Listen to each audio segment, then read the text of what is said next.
Nah, melihat, mengamati, merasakan, karena merasakan kita kan datang kan, Bang Nursi, datanglah, lo udah hilang ya? Iya.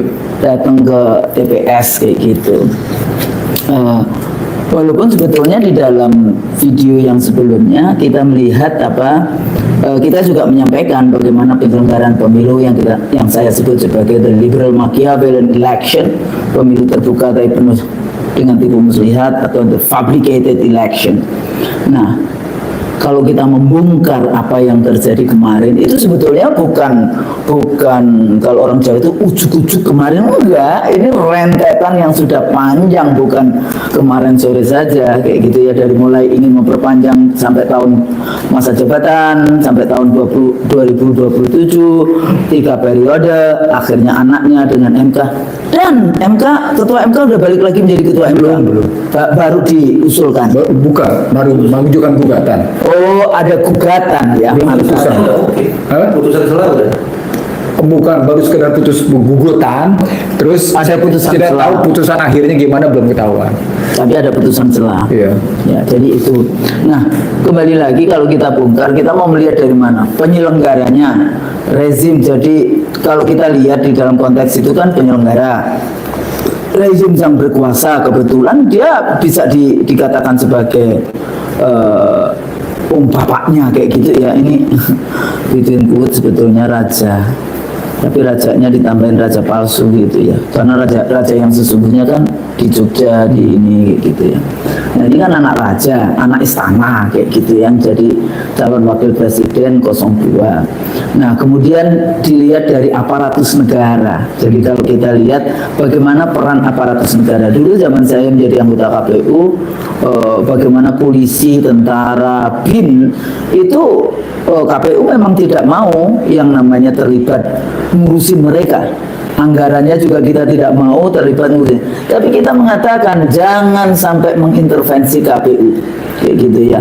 Nah, itu memang tugas dan tanggung jawab dari yang disebut sebagai the government of the day, yaitu pemerintah yang sedang berkuasa.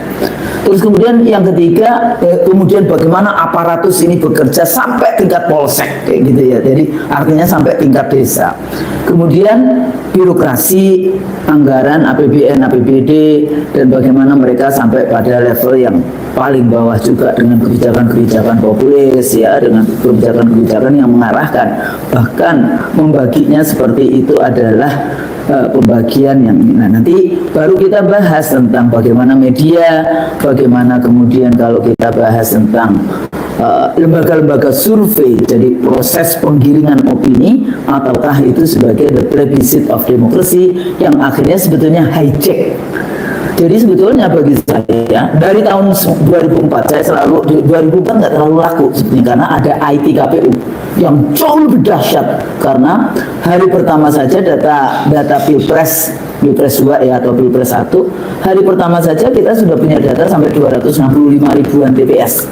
Hari kedua itu sudah 458 ribuan TPS dari 565 ribuan TPS.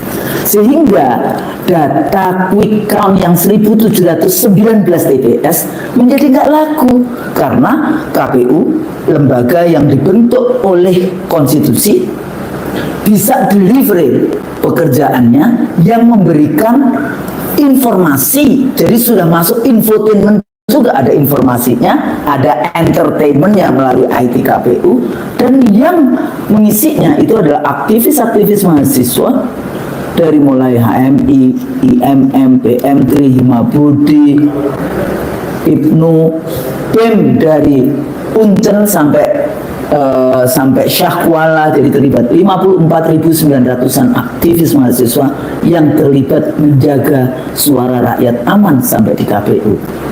Baru kemudian kita bahas tentang pemilih, kayak gitu ya, pemilihnya. Kenapa kok gampang banget pemilih kita kena serangan fajar 50.000, 200.000, dan katanya ada yang sampai 500.000, 600.000, dan sebagainya seperti itu.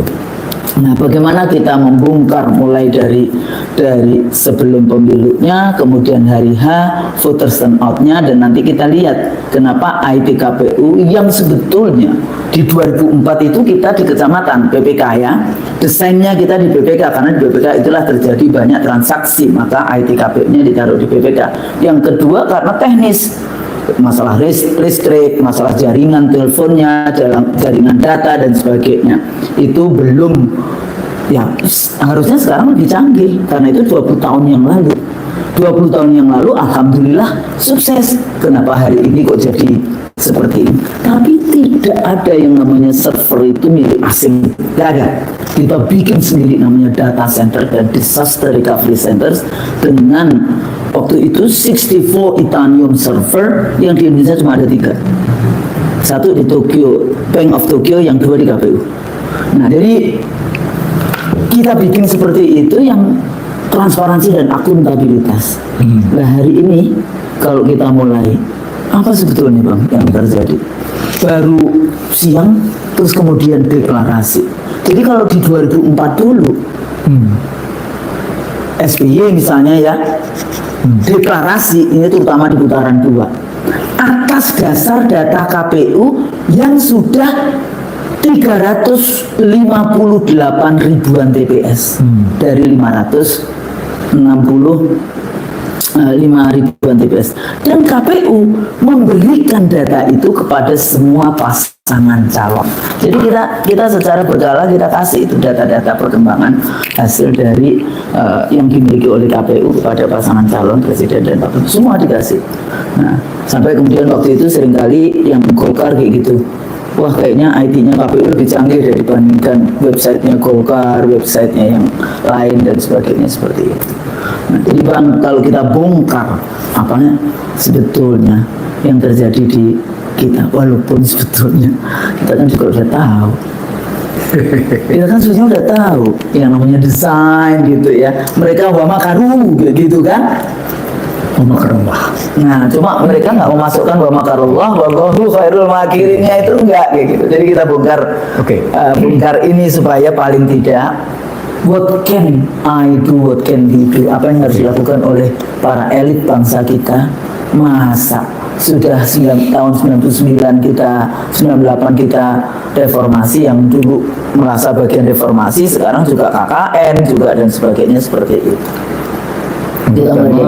Kita mulai dari, kita jangan bicara dulu peralatan teknologi. Enggak, itu tadi kan saya karena saya dulu ketua divisi IT, jadi nggak tahan juga tuh nggak ngomong kayak gitu. Kita mulai dari seperti kita selalu ulang di IC dari show.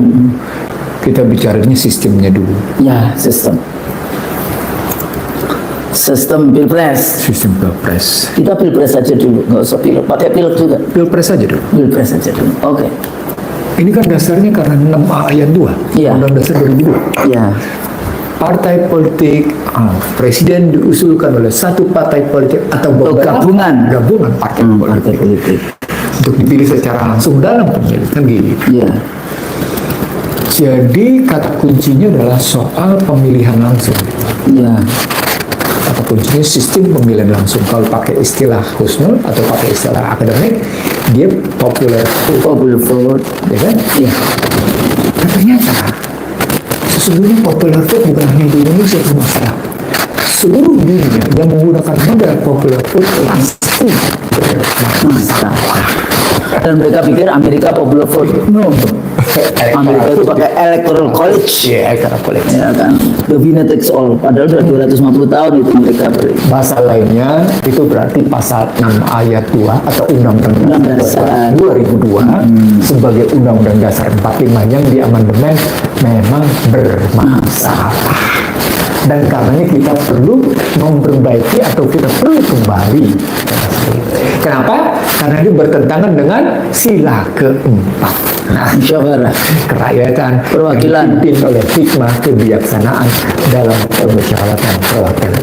Itu dulu kerangka berpikirnya. Oke, sistem ya, kita bahas tentang sistem. Nah, artinya memang ada sistem yang salah yang kita terapkan. Dan ini sudah satu generasi, Husnul. Iyalah, dari 98 kan udah Dari 90, enggak 2004. 2004. 20 tahun. Iya, 20 tahun. Satu generasi. Satu 20 tahun. generasi, iya. Ya. Jadi sudah satu generasi kita Ternyata gagal. gagal. Oke. Jadi ganti. Jadi Balik lagi ke MPR. iya. Nah, itu yang mestinya kita setia pada para pendiri Republik. Iya. Kita setia pada kajian mereka. Kita kemudian tidak mengingkari Pancasila. Kayak kolbu mereka, pikiran Iya, mereka, kejernihan mereka. kejernihan mereka Iya. berpikir, perjuangan mereka. Betul sekali. Itu satu. Kalau kita sudah bicara sistem, maka mau tidak mau kita bicara berikutnya tentang bagaimana sesungguhnya kerangka lebih lanjut dari kebijakan yang ada sekarang. Kan sistemnya ternyata salah nih, 6 ayat 2. Nah, ternyata saya dapetin, Husnul, situasi quick count atau exit poll pada hakikatnya cuma menerapkan apa yang biasa kita sebut sebagai how to lie with statistic. How to lie with statistik. Ini statistik itu untuk lie memang. Sama juga kan kalau biasanya ngomong tentang growth atau ngomong tentang itu kan ya statistik. Wah, kita apa namanya income, misalnya kan income kita berapa, lah itu income kita itu sama dengan income-nya orang 9 naga sama saya dibagi 2 kayak gitu kan. Iya, makanya ketika ada orang bicara soal makan siang gratis, susu gratis sebagai mengambil posisi negara miskin, statistiknya menyatakan PDB per kapita 75 juta. Tapi masih harus makan gratis. Saya makan gratis gimana coba? Enggak, kalau saya enggak. PDB-nya 20.912 triliun. Kalau saya melihatnya siapa yang nanti dapat proyek untuk ngasih makan gratis dan singkong gratis, susu gratis. Proyeknya berapa ratus triliun seperti kasus food apa namanya estate gitu kawasan pangan. Nah, nanti persoalannya ada yang dapat proyek. Jadi balik-balik lagi kalau diambil dari perspektif itu, makanya saya bilang begini, orang kok baru ribut sekarang, udah tahu nih how to lie statistik sudah disiapkan, sudah berjalan selama 20 tahun. Dan khusus untuk 2024, sesungguhnya sudah dirancang sejak lama. Saya menyebutnya uji coba terakhir itu Oktober kemarin, udah uji coba sampai seberapa jauh gitu. Wah, makanya terus mereka. Dan mereka masih panik karena belum naik ke di atas 50% itu kan ya. Iya. Tapi mereka maksain harus di atas 50% sehingga diambil dari mana itu? Karena Samplingnya. Karena itu terus mereka menggiring opini. Mereka mengirim opini lewat yang namanya quick count. Quick count itu dalam rangka menggiring opini publik bahwa memang ini sudah menang. Padahal per definisi quick count itu tidak begitu. Quick count adalah jajak pendapat atas perhitungan suara yang dilakukan di tempat pemungutan suara untuk menganalisis peta suara. Jadi belum bisa dia Terus kemudian bikin pesta. Nggak bisa. Itu pesta itu dalam mereka mengklaim, mendeklarasikan. Itu Atas dasar apa? Bukan dari KPU kan? quick count. Nah, kan nggak boleh. Untuk apa kita bikin pemilu di 823 ribuan TPS? Kalau Anda percaya dengan 2000 TPS, bikin aja yang di 2000 TPS. Itu karena perang psikologi. Ya. Itu pembentukan menggiring opini, perang psikologi sehingga langsung mendeklarasikan. Deklarasi kemenangan berbasis pada. Tapi kalau saya walaupun bacanya- KPU-nya bilang harus menunggu berjenjang, perhitungan berjenjang. Tapi saya bilang apa? kita udah deklarasi, itu sabar. Silahkan yang lain, silahkan tambahkan kecurangan. Kalau menurut saya kayak gitu, kita udah deklarasi udah menang, silahkan kecurangannya ditambah. Kalau menurut saya gitu. Iya, jadi Sebagai mantan anggota KPU kayak gitu lah ya. Jadi kadang-kadang sih. ya kalau saya baliknya lagi karena tadi cerita tentang quick count, real count, lalu menjadi basis untuk deklarasi kemenangan, maka sebenarnya gambarannya tadi how to lie with statistik menjadi basis untuk mendeklarasi sendiri. Nah, wujudnya akhirnya perang psikologi. Perang psikologi. Dan dengan basis perang data IT. Iya, IT. Nah, di situ kalau kita memang basis ini menarik di sini usul. Tesis yang kita bangun. Kalau memang dasar kita adalah knowledge based policy, gitu, kebijakan berbasis pengetahuan, atau kita sebut sebagai data based policy, kebijakan didasarkan atas data, maka kata kuncinya akurat dan aktual menjadi penting. Accuracy. Presisinya menjadi penting, presisi data. Dan itu dulu pada saat saya membuat yang disebut kode etik penyelenggara pemilu nomor 1. Nah, di situ Akurasi data itu nomor 1 karena itu suara rakyat, amanah. jadi KPU boleh memberikan persetujuan kepada lembaga survei, tapi KPU harus menjamin bahwa lembaga survei menyajikan data yang akurat dan aktual. Dan Nggak tahu kita dapurnya bagaimana. nah, di situ masalahnya. Nah, sementara kita ribut soal lembaga survei itu sudah lama. 6 lembaga survei dijadikan rujukan untuk kemenangan, deklarasi kemenangan, kan kacau. Padahal dia kartel sebetulnya. Kartel. Padahal kalau mau dilihat lebih dalam lagi, seolah-olah terjadi persaingan antara KPU dengan 6 lembaga tadi. Ya. Nah, akhirnya pertarungan adalah pertarungan kredibilitas lembaga. Kan? Iya. Kredibilitas lembaga. Mana lembaga yang bisa dipegang untuk menunjukkan bahwa dia dipercaya karena ingin menyatakan kemenangan, maka digunakanlah 6 lembaga yang melakukan quick count dibanding dengan KPU yang menyatakan kami masih menggunakan perhitungan berjenjang 30 hari. 30. Dan itu tidak mungkin dong seperti itu. Jadi sebenarnya pertanyaannya menjadi mau kemana sesungguhnya ketika deklarasi di Istora itu? Jadi menurut saya lembaga survei di dalam model di Indonesia kayak gini ya, jadi nggak usah, itu sebetulnya pengganggu pekerjaan KPU yang harus menjaga amanah dari suara rakyat aman sampai di Jakarta, padahal KPU sedang menjalankan tugas konstitusi. Iya, jadi bahasanya begini Husnul. Kalau memang kita sedang menjalankan konstitusi, jangan kita turunkan reputasi dan kredibilitas kita hanya karena tadi. Nggak boleh. Atau ada order juga, Bang. Oh, alam.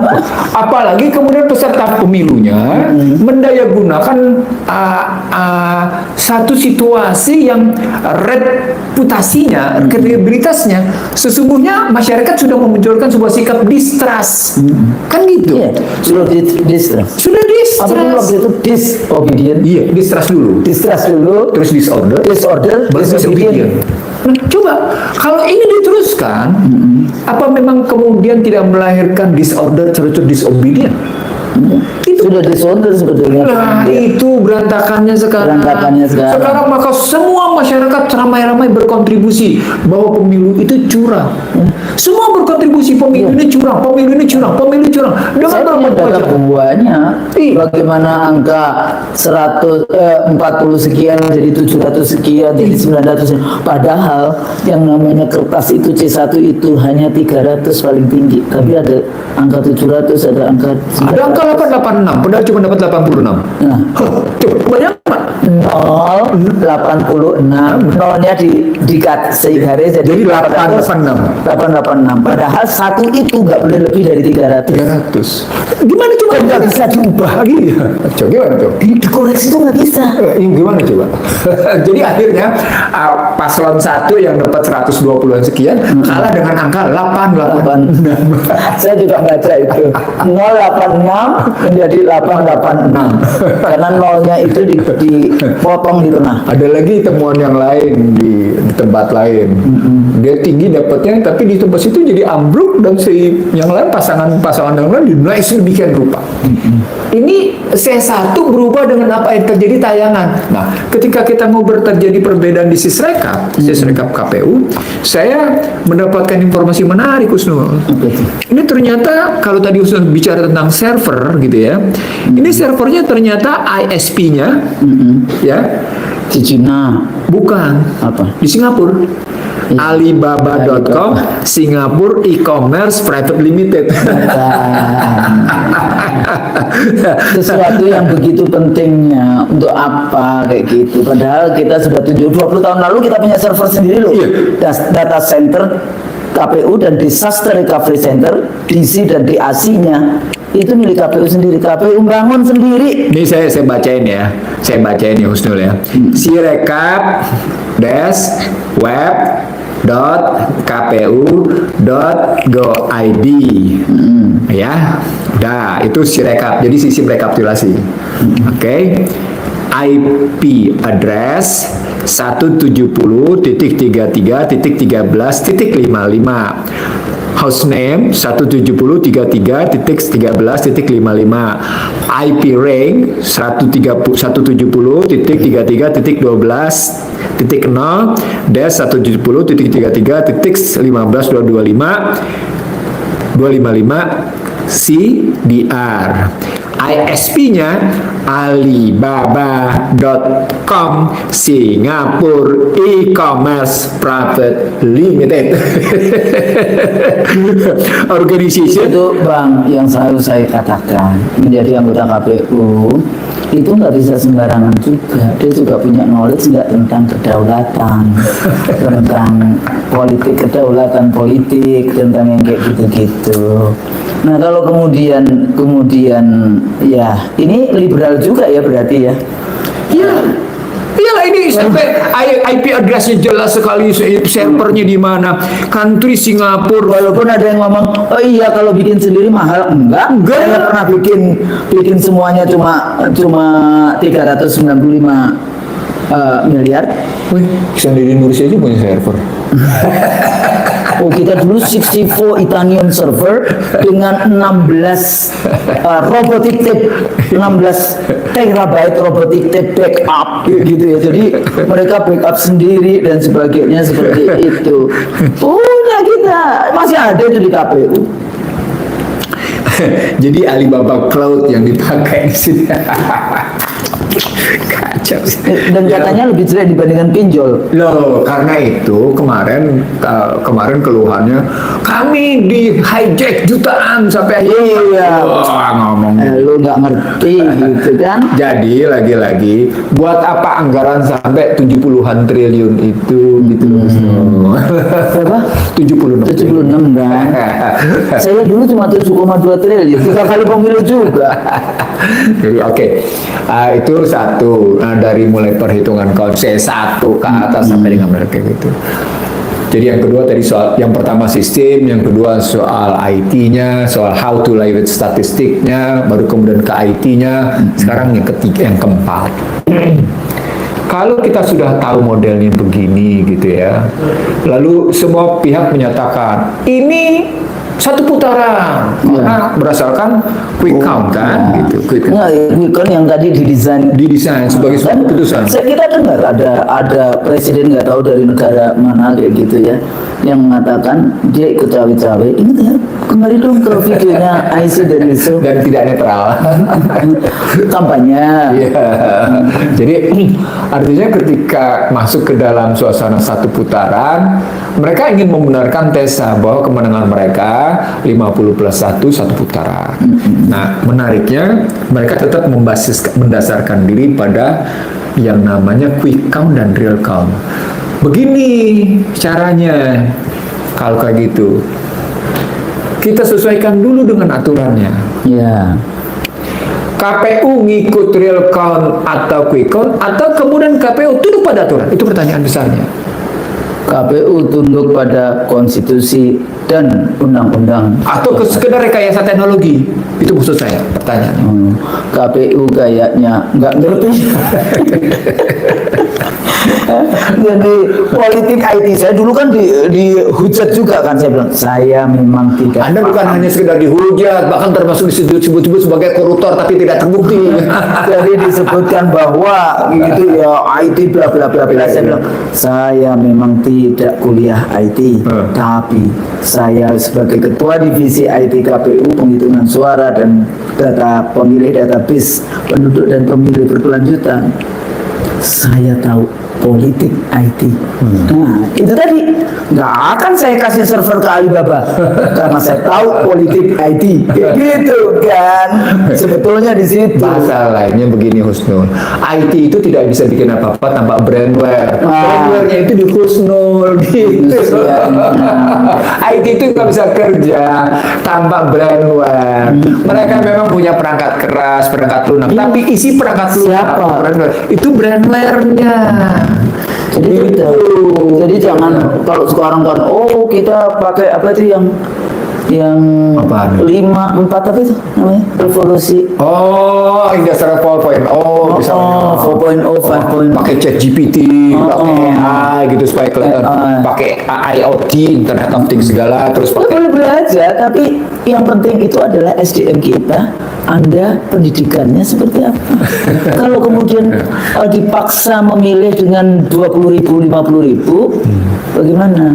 Tapi Bang, sebelum ke sana, saya ingin juga ngasih tahu. QC itu apa Indonesia aja? Enggak. Dulu di awal itu ada model di Filipina. Betul. Filipina itu semua TPS, cuma dia menggunakan IT sehingga cepat dibandingkan yang manual. Ya. Ada lagi enggak di Brazil? Di Brazil itu persis yang dilakukan KPU 2004. Jadi ada petugas-petugas di kecamatan-kecamatan kayak gitu ya, kita dulu kecamatan, atau lebih rendah lagi yang kita bangun jaringan data teleponnya ya, kabel data, dan kemudian kita kirimin komputer. Tapi dulu saya juga dihujat di Kalimantan Barat baru 41 kecamatan yang ada komputernya, puluhan kecamatan tidak. Nah, Anda memang bisa itu kalau nggak ada telepon, nggak ada listrik, dikasih komputer nggak bisa. Maka ya cuma segitulah. Itu Kompas halaman pertama kalau menghujat-hujat. Di Brazil itu persis KPU 2004. 2004. Di Afrika Selatan juga sama. Saya lihat langsung ke Afrika Selatan, saya juga lihat langsung waktu itu di Brazil. Itu komir kita ya 2004. Tapi ada yang menarik di Prancis. Prancis itu, kota Paris itu menolak, nggak mau yang namanya e-voting. Kota Paris itu ya. Nah, mereka menggunakan KPU-nya berada di dalam Departemen Dalam Negeri. Jadi yang namanya quick count-nya itu oleh KPU. Jadi caranya gimana? Kan di sana kan dari pagi sampai sore ya, sampai jam 6 ya yang namanya milih. Terus kemudian diambil, kalau sudah dihitung 200 surat suara pertama dihitung, kirim ke KPU. Tapi semua TPS dihitung sampai jam 8 biasanya. Itu cepat itu karena ya mereka di Prancis ya. Jadi 200 pertama yang dihitung dari 1.500 yang paling tinggi 2.000, tapi rata-rata 1.000 sampai 1.500. Itu 200 pertama dihitung, dikirimkan ke KPU.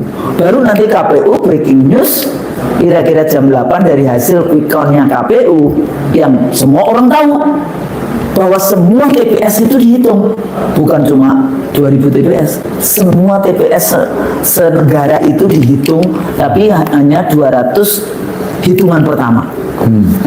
Dan itu dilakukan oleh KPU. Jadi sebetulnya ada yang dilakukan oleh KPU, ya. Kalau Brazil juga KPU, South Africa juga KPU, itu kayak artinya data paralel gitu ya, melayang data cepatnya. Kita kenapa cuma 2.000 TPS dari 823? Mereka ngotot sudah ilmiah gitu gimana?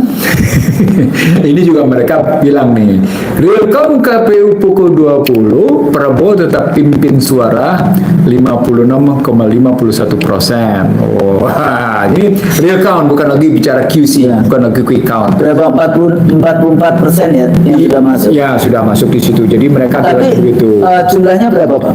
Aku lihat jumlahnya Jadi kira-kira masih yang sudah masuk 44,45%. Ya persen, tapi jumlah yang masuk datanya, Nominalnya, absolutnya. datanya. Absolutnya saya belum dapat. Mereka hanya Ada nyebut kok. angka relatifnya di situ. Enggak, jadi angkanya itu kayaknya cuma sekitar berapa namanya? Kita lihat ya. Jadi kalau Jadi 10.232.036, jadi kayak 10.300.000 lah dinaikkan. Kemudian Ganjar 7.180, Iya. jadi 7.200.000 lah ya, jadi 10 juta mas, 7 jadi 17.500 ya juta. Terus yang satunya lagi 22.822.988, ya udahlah 23. Jadi tadi berapa? 17 sama 23 berapa? 17 40. 40. Iya. Sudah 45%. Jadi voters turnout-nya berapa? Pemilihnya 204 juta. Ya, 807 552. Nah, 200 juta. Iya. Ini cuma 40 juta kurang. Iya. Ya dengan detailnya ya. Iya. 44%. Iya. Ya kita kalau bikin 50% berapa? 102 mestinya. Enggak, maksudnya ini sudah 45% masuk kan? Iya, kalau dibikin 50%. Enggak, jadi voter turnout-nya berapa? Enggak, maksudnya ini ada hubungannya. Apakah betul kasus-kasus banyak pemilih yang mau mencoblos tidak bisa mencoblos gitu loh? Oke, gitu ya. Oke. Nah, maksudnya ini kan cuma yang tadi ya saya hitung, ini data KPU loh ya, ini dari KPU yang kita buka. Oke. 23 plus 17 18 41 kan? 41.044,5%. Iya. Lah kalau 100% nggak sampai 100 juta nanti. Nyampe. Jadi kurang dari 50% dong. Iya. Voter turnout-nya. Nggak tahu deh. Jadi ini makanya saya nggak dapetin angka absolutnya, ini angkanya angka relatif yang muncul. Ada ini buka di KPU. Ya, nah ini mudah-mudahan. Nah di sini nih. Nah menarik nih. 7,2 suaranya Mahfud ya. Suaranya Mahfud. 7,2 suara Mahfud. Lalu Prabowo suaranya 22,3 juta. Tadi kan 7,2 tambah 22,3 jadi 30. Ya kan? 30 sekian juta. Ya. 30 sekian juta ditambah dengan 10. suara ini tambah 10. 40. 44%, 45%. Ya masa 40. Voter turnout-nya berapa? Iya. Kemana itu orang-orang yang harusnya memilih? Berarti salah. Dilarang. Berarti salah dong, nggak benar dong kok kayak gini. Hah? Nggak benar KPU ya. atau yang terjadi kecurangan itu? Itu Wallahu tadi. alam. Nah itu makanya juga ada KPU. ada lagi angka-angka yang beredar nih Husnul. Nih, Ya, ini resmi loh, ada gambarnya iya, merah putih saya KPU. tahu. Iya, saya tahu itu juga resmi didapetin, makanya terus angkanya ini justru ketidakberanian menampilkan angka mutlak, tapi menampilkan angka relatif, karena nanti akan ketahuan sesungguhnya real votersnya berapa, partisipannya berapa, senjamnya berapa, kan gitu ketahuan Husnul. Iya. Jadi akhirnya angka relatif loh nggak bisa dihitung dong kalau jumlahnya 40 jutaan kita itu 42 juta masa 42 juta sama dengan 44,5 kan nggak logis gitu, logikanya kan gitu ya nggak ketemu. Bisa nggak logis begitu, bisa juga karena memang banyak kasus di beberapa tempat tidak mendapatkan surat suara tidak mendapatkan surat-suara atau sehingga dia tidak bisa nyoblos. atau diumpetin untuk nyoblos dicoblosin kalau di Madura dicoblosin Ya betul. gitu loh. Nggak cuma di Madura, ada lagi surat suara yang ada Palu Arit, Iya. Semarang itu. Di Semarang.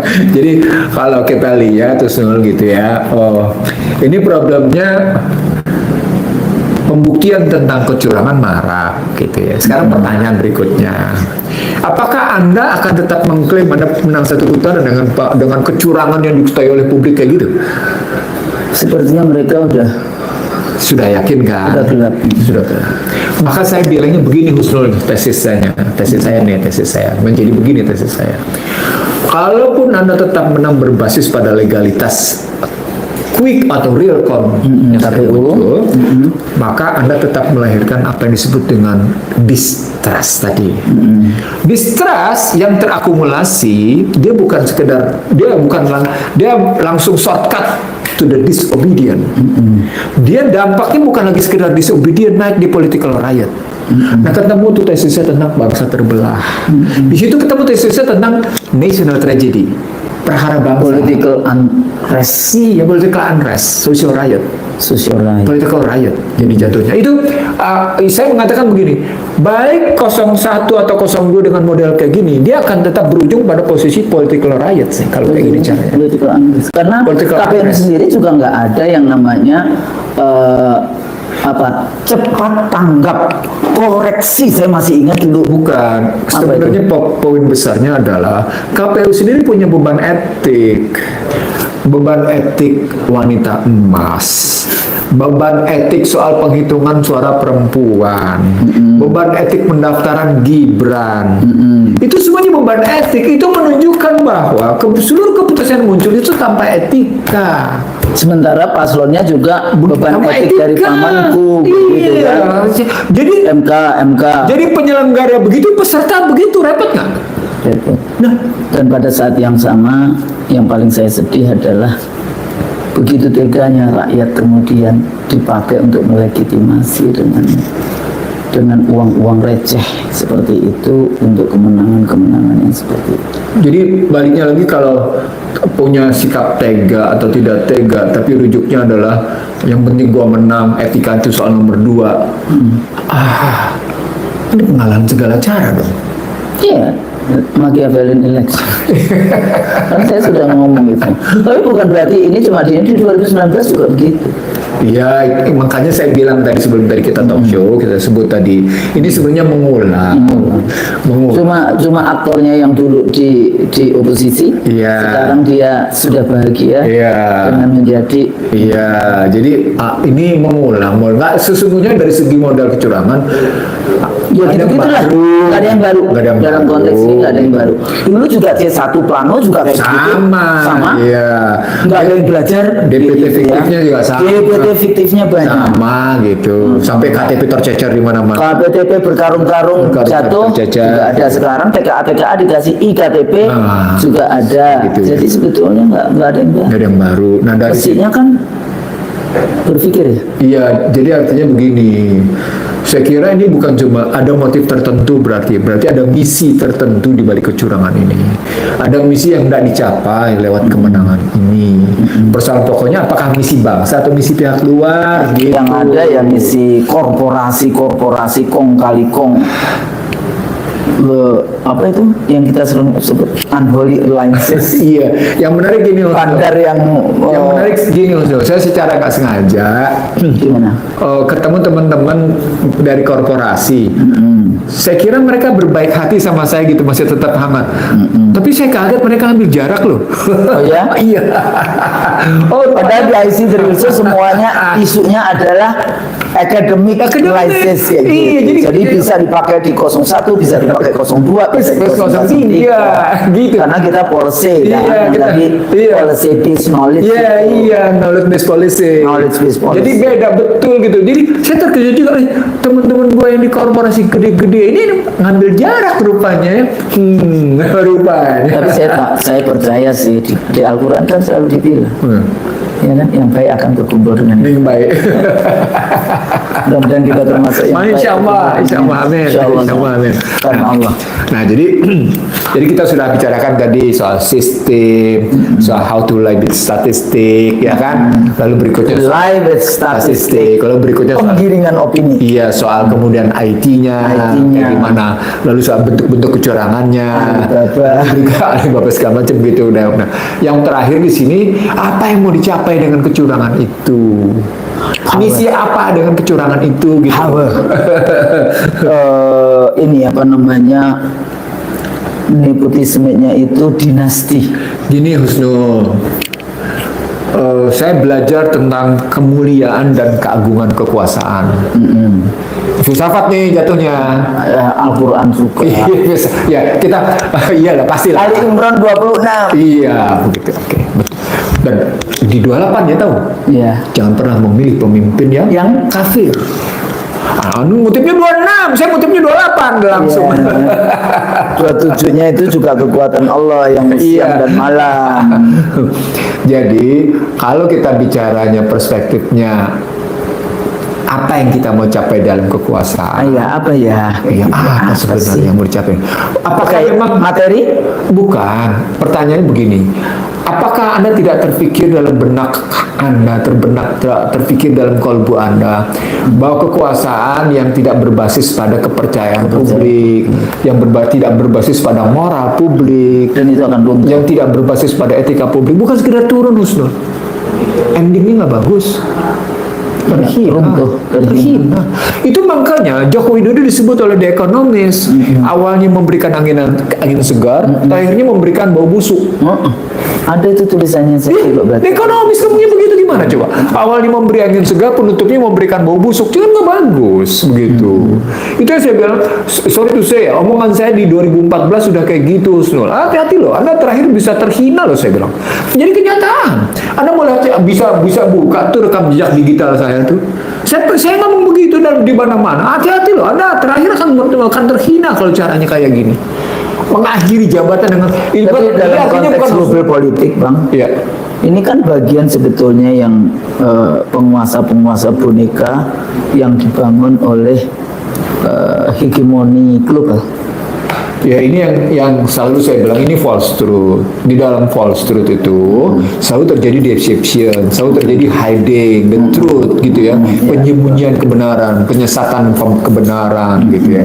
Dan akhirnya orang bukan trust seeking the truth, tapi akhirnya dibalik trust seeking the false, yang saya sebut sebagai false authority.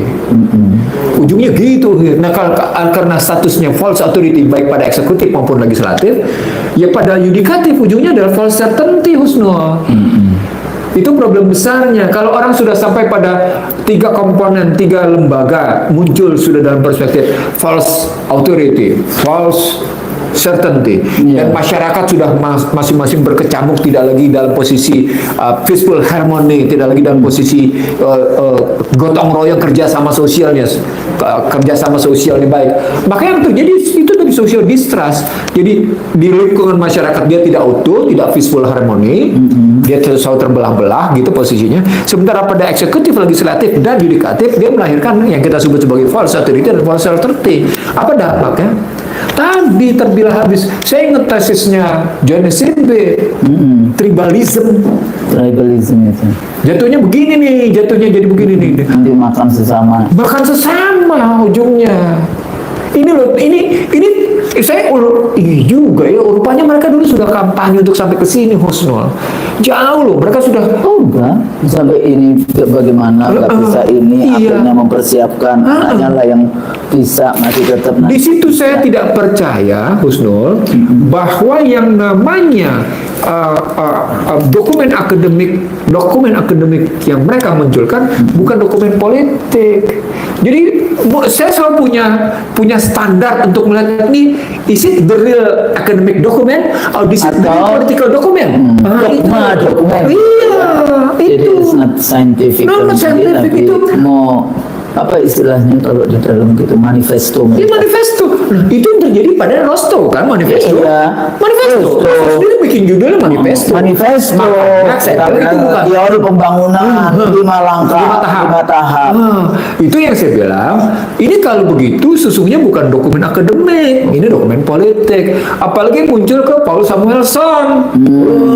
Mundur lagi ke belakang. Ya kan makin jelas lagi. Muncul lagi kemarin ke dalam Michael Hudson.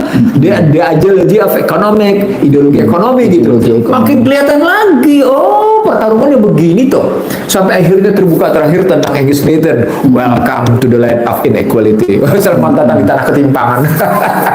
Welcome tapi unequality. Injustice ada di situ.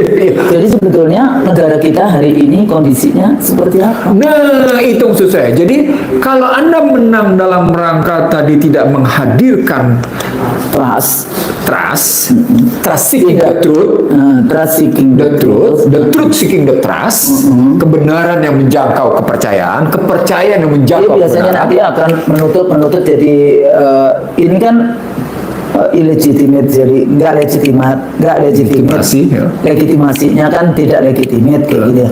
Nanti dia berkuasa itu dia akan tutupin jadi semakin jurangnya itu semakin Dan dalam. disitulah dampak dari yang saya bilang tadi, Anda akan menuntut kekuasaan dengan hina. Itu makanya keluar tesis saya muncul sudah sejak lama nanti. Loh, saya ngomong dari sejak zaman SBY ketika namanya SBY kayak gitu kebijakannya. Hati-hati loh, saya bilang ini nggak benar. Ini ujungnya akan terhina, ini kan nggak bagus gitu. Lalu muncul banner, masih ingat saya, coba. 10 tahun ini presiden masih masang baliho dengan masih ingat saya. Enggak. Gimana sih? Nah, itu nanti juga akhirnya kita bicara relasi yang mendekat pembicaraan kita lebih lanjut ya. Tentang sesungguhnya how to lie statistik sebenarnya hanya membenarkan pasal 6 ayat 2 bahwa pemegang kekuasaan ini adalah partai politik. Itu saya dapetin juga angka-angkanya. Tapi partai politik kan dikangkangi juga oleh sang penguasa, sang raja palsu. Betul, tetapi akhirnya terjadi hiburan, ada penghiburan terhadap partai politik. Nanti bisa kita lihat pada angka-angkanya. Ini bisa saya tunjukin Husnul pada angka-angkanya. Tapi nanti kita lompat, kita tinggal dulu, tapi itu kita siapin sebagai pembicaraan penutup. Bahwa ini arahnya membuktikan bahwa pasal 6A ayat 2 itu betul menjadi sumber masalah. Nah, ketika sumber masalah itu akan kelihatan dia menghajar pasal 1 ayat 2, pasal 2 ayat 1, Undang-Undang Dasar 45 dan akhirnya berantakan semua. Gitu. Jadi sebetulnya hari ini itu demokrasi udah habis. Udah nggak ada. Di situ Dari mulai selection candidate ya, Iya. dari mulai bagaimana partai politik itu bermain dengan segala macam cara apa yang dilakukan. Ini kita minta maaf nih sudah kalau sampai ke sini. Iya kan kita kan katanya larinya ke partai politik. Iya.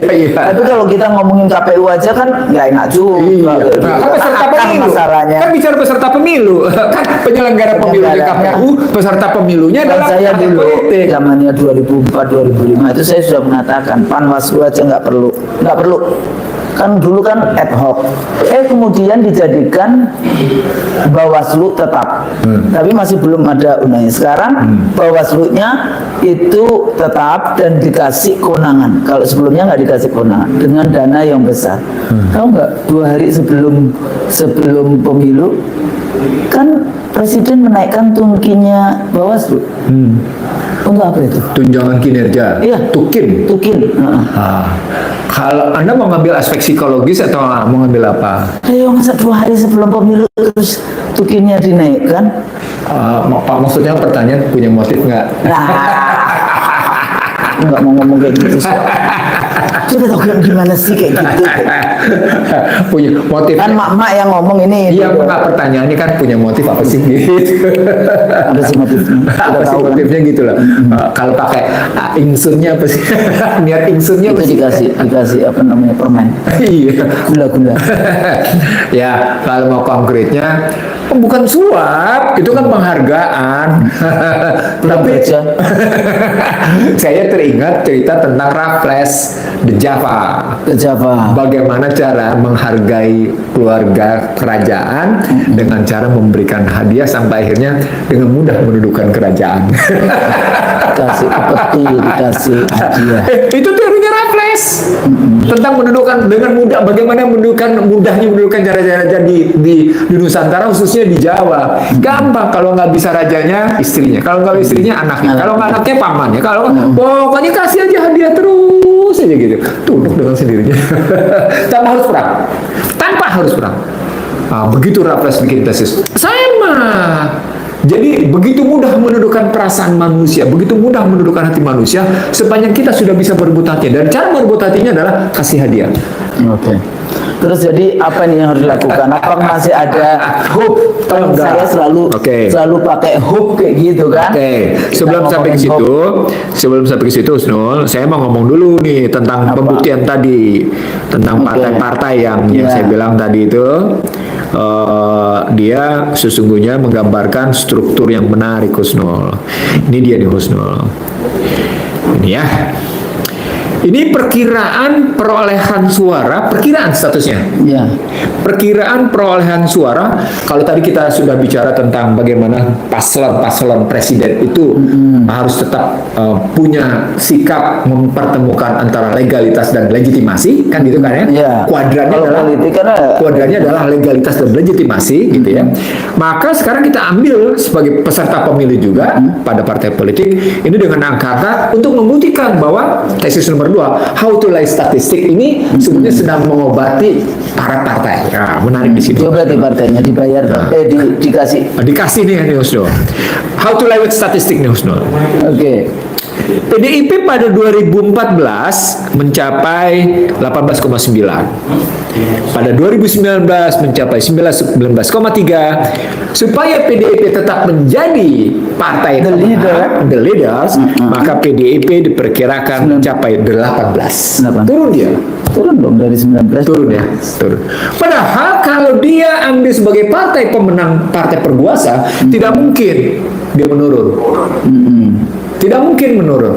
Nah, di situ kelihatan bahwa sesungguhnya Megawati Soekarno Putri tidak terlampau risau dengan kekalahan Ganjar karena partainya tetap jadi partai pemenang. Itu obat. Dikasih pil. Dikasih obat pemenang. Oke ya. Sekarang menarik di sini. Golkar 2014 14,7, di 2019 12,3. Sekarang naiknya luar biasa, Usno. 15. 15. Sekarang pertanyaan, emang apa prestasi Golkar? Nggak. Sampai bisa begitu gitu loh. Dahsyat kenaikannya 22% perubahannya. Oke, sekarang Gerindra menarik nih, Usno. Untuk menunjuk bahwa Ini data KPU atau data QC juga? bukan, ini kan dilihat bagaimana kecenderungan yang muncul dari berbagai survei riset kayak gitu. Terus dilihat punya kesetaraan dalam rangka membenarkan pasal 6 ayat 2 bahwa partai politik adalah pemegang saham pemerintahan. Iya, oke. Sudah. Gerindra 11,8 pada 2014. Pileg 12,7 dari 2019. 2024 tahu berapa sih? 14%. Naik dia 10%. Nah, Demokrat 10,9 di 2014, di 2007 turun lagi sekarang dia 7,4. Oh, dihabisin. Iya sih. Dia turun lagi. Nah, yang menarik PKB, Husnul. PKB naik dia. Oh, naik. PKS juga naik kayaknya. 9,1, 9,7 ke 11. Oke. PAN menarik di sini. Naik. Bagaimana mungkin PAN 7,6 ke 6,8 jadi 7? Kan aneh. Walaupun naiknya 0,2%, apa prestasi PAN? Udah gitu udah dipecah lagi. Udah dipecah lagi sama partai umat. Udah gitu juga kemudian jelek lagi isunya. Iya. Ya kan? Bagaimana bisa naik kayak gitu? Oh, menarik di sini. Luar biasa nih. Lalu PKS. Oh, PKS naik betul, Husnul naik. Husnul bener duka nih. Punya kepekaan politik yang bagus sebagai dasar ilmu politik. Iya iyalah, di mana-mana dia. Saya kan ngikutin juga ini. PKS 6,8, 8,2 dan 9% di 2024 ini naik dia. Kelura ada nggak? Nggak ada, ini cuma jadi 8 partai. PSI nggak dilulusin, nggak masuk. Jadi yang Jokowi dong bilang PSI bakal masuk, PSI nggak masuk. Oh, dia mau ini, dia mau ambil yang wakil presiden. Sebenarnya kemudian partai adiknya. bukan, dia mau membenarkan kasusnya. Sudahlah, Anda nggak perlu marah dengan kekalahan Ganjar. Yang penting PSI nggak masuk nggak masuk. Jadi tinggal mana pilihan yang dimasukkan kotak. Ya udahlah, gitu lah, nggak usah marah gitu. PSI nggak masuk. Tapi saya terusin dulu sebelum PSI. Nasdem 6,7, 9,1, 9,4. Nasdem naik. Lalu P3 6,5, 4,5, ambruk dia. Karas 3,5. Are you sure? Kasihan P3 berantakan di sini. PSI di sini juga menarik, Husnul. PSI jatuh nih, Husnul. Jatuhnya luar biasa, Husnul. Kasihan memang akhirnya. Tapi mau bilang apa? 0,5 ya, Mat. Jadi PSI ini jatuhnya ya dari 0%, 1,9 tetap di bawah. Naik memang suaranya, tapi tetap tidak lolos Bisa 4%. parliamentary threshold. Dan tetap nggak bisa 4, cuma 3%. Gitu. Nah itu apa poinnya? Ini bukti. Sudahlah, Megawati nggak perlu marah dengan. Yang penting partainya tetap menjadi partai pemenang. Iya, nanti masih bisa jadi ketua DPR. Nah, arah khusus berarti akan terjadi negosiasi pada ini nih, pada 3 nih. Power sharing. Iya, power sharing nih. Golkar, ya, berikutnya PDIP, berikutnya lalu Gerindra. lalu berikutnya Enggak, PKB. Demokrat. PKB dulu dong. Enggak dong. Demokrat. mereka ya, 4 besar, ya. Baru PKB 11. Nah, kena di situ dapat. Jadi PKB ketemu di situ. Ini ada 5 besar. 5 besarnya tadi tuh yang saya bilang. Ada PDIP, ada Golkar, ada Gerindra, ada Demokrat, dan ada PKB. 5 besar. Kalau begini caranya, maka nanti ketua DPR-nya tetap PDIP. diganti dong. Golkar dong. Golkar. MPR-nya balik ke PDIP dong. Kan sekarang sudah PDIP. Ketua DPR-nya. Ya, Ya. MPR-nya yang Golkar. MPR-nya Golkar. Maka dibalik. Nanti MPR-nya yang PDIP, DPR-nya DPR-nya Golkar. Baru kemarin yang lain ikut. Jadi tapi bagi-bagi rakyat Bang, kalau tadi kita lihat apa namanya tadi ya, Iya. sebelum pemilu ada urusan dengan bagaimana aparatus negara yang tadi saya bilang, bagaimana kebijakan, bagaimana DPT bermasalah. Tapi kalau saya lihat tadi Pilpres ya, yang tadi ya 40 jutaan katanya sudah 44,5%. Jadi voters turnout itu berapa orang yang hadir? Jangan sampai cuma 100 juta. Jadi kalau 100 juta DPT yang 204 Berarti yang ngikutin juta nggak ada 50%. Betul Iya, itu. iya. Atau yang terjadi kecurangan. Orang-orang kan biasanya DPT itu kan digelembungkan atau dijiutkan. Jadi kalau dia masuk boleh masuk atau tidak boleh masuk, itu juga bagian dari manipulasi. Nah, yang berikutnya ada juga di dalam pelaksanaan kemarin kan banyak beredar ya, namanya crowdsourcing. Iya. Ya, jadi bagaimana rakyat itu ngasih data macam-macam. Kayak sebetulnya kan ada yang real count yang seperti kawal pemilu, katanya itu Cak Nun ya dengan siapa whatever lah. Di awal-awal menarik untuk dilihat kayak gitu kan dengan apa namanya ini, tapi 15% udah mentok, nggak bisa lagi karena dia yang datanya dari mana itu tadi.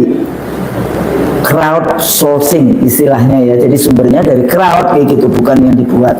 Kemudian dari masing-masing. Kemudian yang KPU yang H-1 juga sudah down. Kemudian yang katanya banyak sekali hacker dan sebagainya. Terus itu biasa saja kalau untuk urusan hacker kan. Hacker Indonesia memang ini hacker. Kemudian pada saat hari H surat suara yang tadi itu sudah banyak yang dicoblos, mau mencoblos tidak bisa, DPT juga. Kemudian hasil yang QC yang kemudian dia melakukan ini. Begitu banyaknya rentetan itu ya, dari mulai presiden boleh cawe-cawe dan sebagainya, kemudian pengawasnya sendiri nggak jelas secara teknis dan sebagainya. Mungkin nggak diulang pemilu. Kalau saya bilang Nggak penting.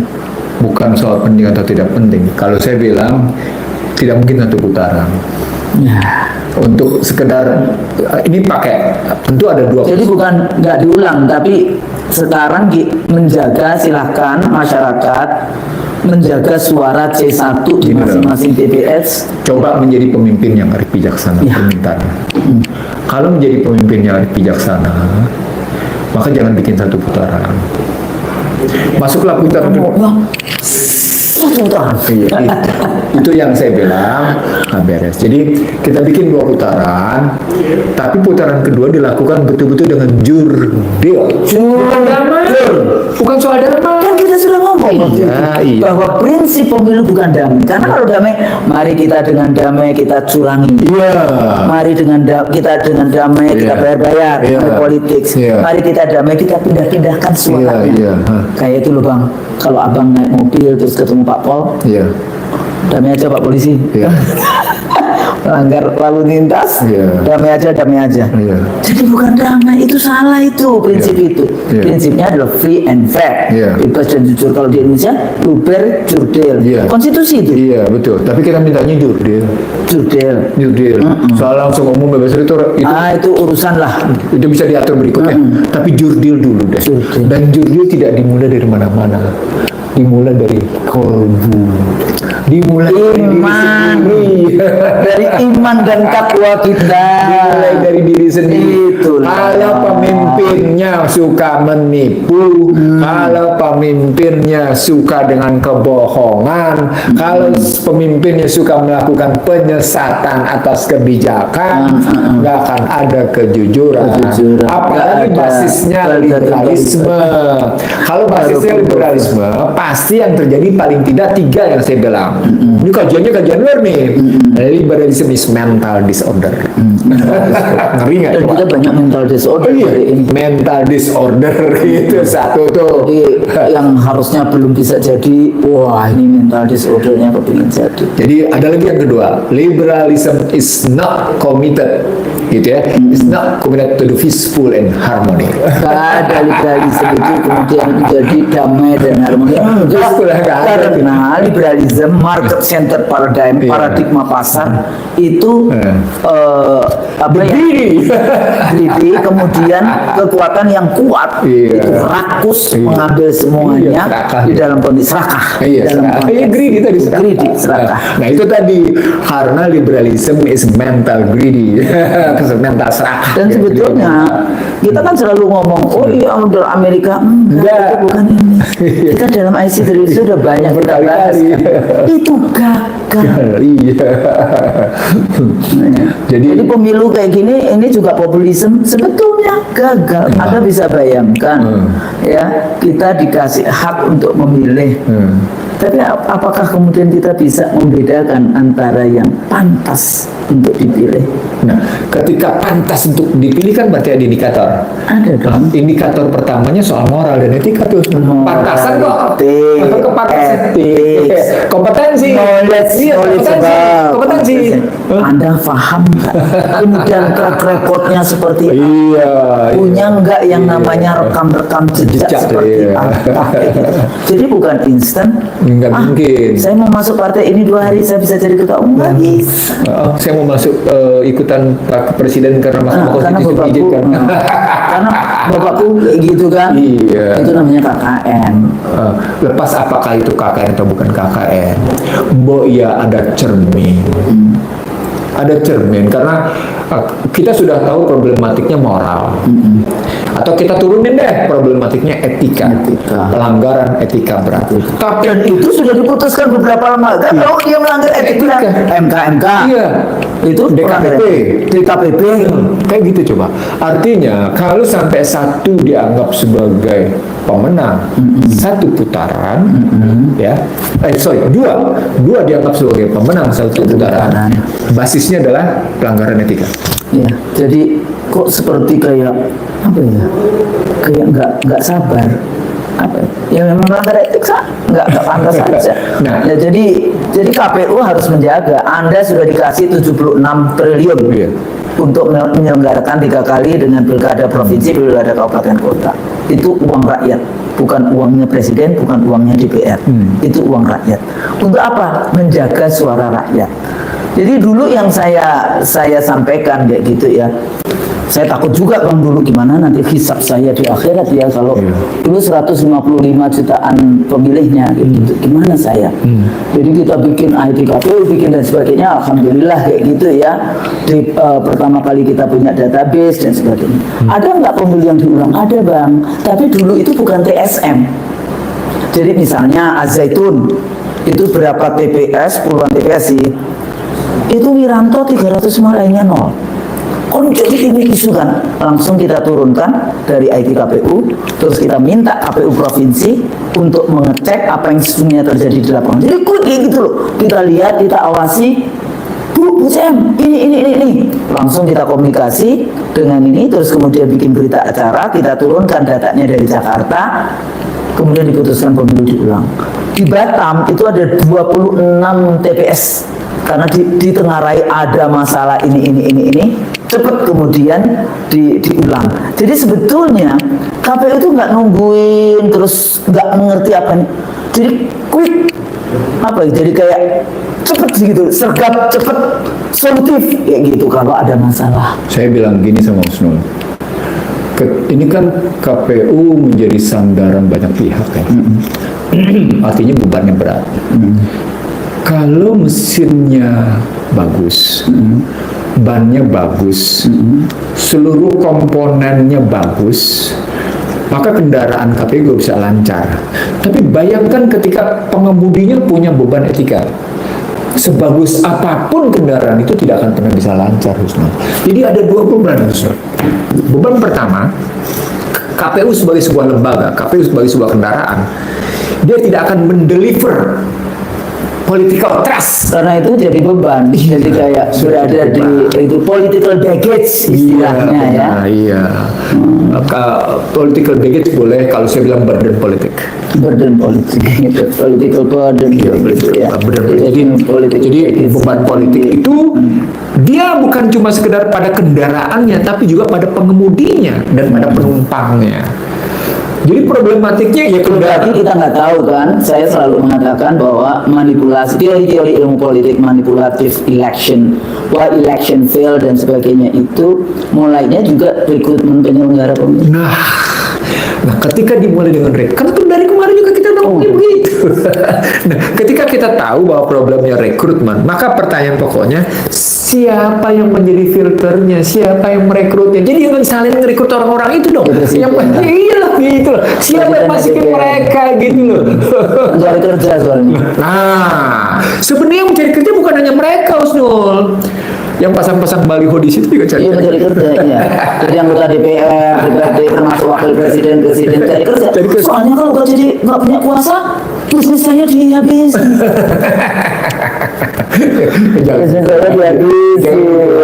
Jadi sebagai kita biasa saja kalau namanya juga hidup. Jadi sekali lagi Husnul, ketika kekuasaan diraih dengan basis kecurangan, ketika kekuasaan diraih dengan basis penipuan, ketika kekuasaan diraih dengan menghalalkan segala cara, maka keberkahan pada kekuasaan itu tidak akan ada.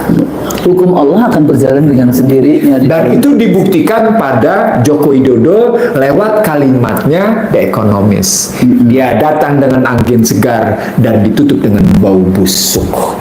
Dan itu ditutup sebenarnya oleh Ihsanuddin Nursi sejak awal bahwa Anda akan menutup kekuasaan ini dengan perhinaan. Dan jadi bukti. KPU 2004 pernah ditulis di halaman halaman story The Shining Democracy Indonesia. Demokrasi Indonesia. Nah itu terus lagi juga election bla bla bla, the most populous elections, the biggest election on earth, the most complicated election in the world dan sebagainya kayak gitu. Belum pernah kan ditulis bagus kayak gitu. The Economist juga 2004. Nah, tapi ada tetapinya Husnul. Ketika Anda disebut sebagai the most election complex in the world gitu ya, ada tandingannya di situ untuk menyatakan sebagai the most election complex in the world. Itu tandingannya adalah kalimatnya Jimmy Carter. Islam and democracy is compatible. Di Jakarta di kantor KPU itu. Kemudian pindah ke Washington, demokrasi won. In majority Muslim country, demokrasi has won. Kemarin juga ada yang bertanya ke saya, Bu, jadi demokrasi itu gimana? Yang demokrasi apa dulu kan? Nah itu makanya saya bilang, tergantung referensi siapa. Atau Islamic Democratic Governance. Gitu. Iya kan? Oh, iya. Ada, nggak apa-apa kita bahas secara jadi paling tidak kalau pakai pendekatan akademik, demokrasi dalam pendekatan nilai, demokrasi dalam pendekatan kebijakan, demokrasi dalam pendekatan strategi, demokrasi dalam pendekatan fungsi, demokrasi dalam pendekatan instrumentasi. Nah, 5 ini harus konsisten. Nilai, ketika maknanya itu bisa morality yang paling tinggi ya religion. Iya, dan itu ruhnya Ayo, saya kalau ngasih feedback kepada DPRD di provinsi kabupaten kota itu pertanyaan pertama saya bilang, Bapak-bapak, ibu-ibu anggota dewan yang terhormat, siapakah di antara bapak ibu anggota dewan yang terhormat dalam pemilu kemarin menang dengan jujur? Angkat tangan. Nggak ada yang kata. Nggak ada. Nggak berani atau nggak ada? Ayo siapa yang mindahin suara? Siapa yang ini? Nah. Siapa yang bayar KPU? Siapa yang bayar Kebijakan dasar demokrasi itu apa? Kebijakan dasar demokrasi itu bisa diambil dari berbagai level. Jadi sebagai sebuah kebijakan adalah jadi sebagai proses pengambilan keputusan. Nah, itu kebijakan dasar namanya. Strategi ini gimana ya? Strateginya harus mengumpulkan berbagai informasi agar keputusan tadi didasarkan atas informasi yang akurat dan aktual. Gitu. Gitu kan? Itu strateginya. Sekarang bagaimana fungsinya? Fungsinya agar terwujud keputusan yang berkualitas tinggi, memenuhi sistem nilai, kebijakan dasar dan strateginya. Instrumennya apa? Surat suara. Instrumennya apa? Cecokin suara. Gitu loh pikirnya. Itu demokrasi. Itu struktur ilmu namanya. Itu struktur ilmu itu begitu konsisten dia melihatnya gitu. Maka di situ ada pembuktiannya. Apakah pengambilan suara, pemutusan suara itu dilakukan dengan jujur apa enggak? Jujur apa enggak? Lalu dari sini kebijakan dasarnya nih tadi bagaimana nih cara pengambilan keputusannya, strateginya dengan cara seperti apa, lalu kemudian fungsinya kayak gimana. Nah di sini diukur semuanya. Yang ketujuh tau nggak apa? Konsisten semuanya. Konsisten. Jadi ada bukti yang menunjukkan konsistensi. Itu baru berpikir bahwa yang namanya pemilu itu dalam sebuah mata rantai yang konsisten. Kalau pakai model-model seperti sekarang, inkonsistensi yang terjadi, maka nggak bisa dipakai itu demokrasi. Nggak bisa dipakai. Dan mereka selalu mengatakan demokrasi universal. No. Demokrasi itu derived from experience dari Western value. Yes. Sehingga value-nya tadi berbeda dengan value yang kita. Virtue-nya paling tidak. Virtue-nya berbeda. Virtue-nya beda. Kalau kita lihat juga apa yang terjadi di negara-negara Timur Tengah, gitu, apakah dengan demokrasi hari ini itu lebih welfare atau sebetulnya lebih berantakan? Nggak usah jauh-jauh lah, Palestina yang Israel dianggap sebagai negara yang paling demokratis di daerah Ternyata genosida. di negeri apa namanya Timur Tengah. Apa yang terjadi? Genosida. Nah, yang kayak gitu-gitu, kemudian rusaknya apa yang terjadi di Mesir, apa yang terjadi di Tunis. Paling tidak pada 9 negara Jazirah Arab dengan korban Arab Spring itu. Arab Spring, maksud saya mau ngomong itu. Arab Spring, apa yang terjadi? Iya gitu. Tapi mereka senang kan kalau ini bergejolak terus, kontestasi value Islam versus liberal tidak bisa dibuktikan. Makanya saya bilang begini, Islamofobianya. Itu tidak bisa dibuktikan kan? Itu tesanya menarik di situ kan? Keluar tes saya Husnul. Tes saya apa? Di setiap negara yang menerapkan prinsip demokrasi liberal sebagaimana disebarluaskan dan dikibarkan oleh panji-panji Amerika, gitu ya, tidak pernah meninggalkan jejak yang positif bagi kehidupan masyarakat. Nah, ini tesannya. Maka kita buktikan satu persatu, Husnul. Kita buktikan satu. Mereka selalu mengatakan bahwa demokrasi ini bla bla bla bla bla. Enggak. Iya. Tidak kan? Nggak ada, dia dulu kolonialis kok, gimana sih? Double standard dengan human right. Iyalah. Ya, gitu kan? Loh, bagaimana mereka duduk di tanah Amerika dengan kayak apa kok bicara demokrasi sih? Bagaimana yang namanya Australia didudukin kayak gitu kok demokrasi? Aborigin gimana? Gimana juga yang namanya New Zealand gimana sih ceritanya? Sudahlah. Nah, sekarang kita balik ke tesis kita tentang pemilu curang. Ya. Bagaimana dengan quick count dan real count? Nah, balik ke kesimpulan. Lagi. Nah, kesimpulan kita secara menyeluruh, jadi sepanjang orang mendasarkan diri atas keputusan-keputusan yang tidak sahih, tidak valid, gitu ya. Apa-apa kita pakai kata sahih. Sahih Bukhari Muslim biasanya kita kalau ngomongin hadis. Tidak sahih, tidak valid, maka dia akan memiliki kekuasaan yang rapuh. Nanti post electionnya dia akan tutup dengan kerapuhan dan tidak mustahil menjadi kehinaan. Mungkin bicara kita di situ. Saya pikir itu. Ya. Mudah-mudahan sih ini apa namanya ini menjadi penyadaran juga bagi semuanya sebetulnya. Betul. Penyelenggara Iya. masih bertanggung jawab Iya. karena belum deliver apa-apa. Sebelum kita tutup, kita harus menyatakan berdua sebenarnya. Apa? Bahwa yang malam ini kita nyatakan untuk kebaikan semua pihak. Untuk kebaikan semua pihak. Untuk kebaikan bangsa ini ke dan depan. negara Iya, Republik Indonesia. iya, betul. Untuk baldatun Thayyibatin wa rabbun ghafur. Betul. Gitu ya. Iya. Untuk kita Iya. tugas kita itu Iya. bagaimana kita menjadi melaksanakan tugas-tugas konstitusi di dalam konteks mencerdaskan Kan kehidupan bangsa. Ya kan namanya juga dosen. Jadi kami berdua ini dosen ya bagi IC Indonesia yang suka netizen julid gitu ya. Kami ini dosen. Ya memang akhirnya yang namanya dosen yang rugi. Tapi insya Allah rugian kita ini bukan dalam bentuk ghibah, tapi insya Allah ini adalah menjadi bagian mencerdaskan kehidupan bangsa. Nah, indikatornya ada Husnul. Kalau kita disebut sekarang ngomong begini, ada 5 alat ukurnya. Alat ukur pertama kita punya referensi. Ya. Alat ukur kedua kita punya metodologi. Metodologi. Alat ketiga kita punya data. Alat keempat kita punya analisis. Alat kelima kita punya argumentasi. Kelima hal ini pasti konsisten. Sepanjang omongan kita tidak konsisten, omongan kita boleh dibuang. Wah.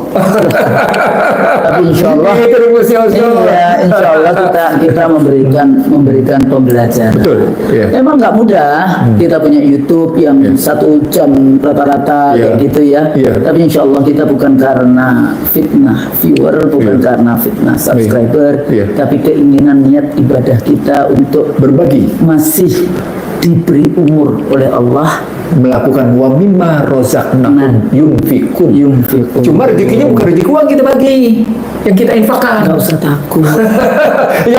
yang kita Mas sedang Aji infakkan itu ya. ilmu yang kita sedang. Mas Aji itu selalu sholat 2 rakaat sebelum subuh. Amin, insya Allah. Apa yang terjadi? Apa? Itu Mas Aji itu kaya karena kekayaannya.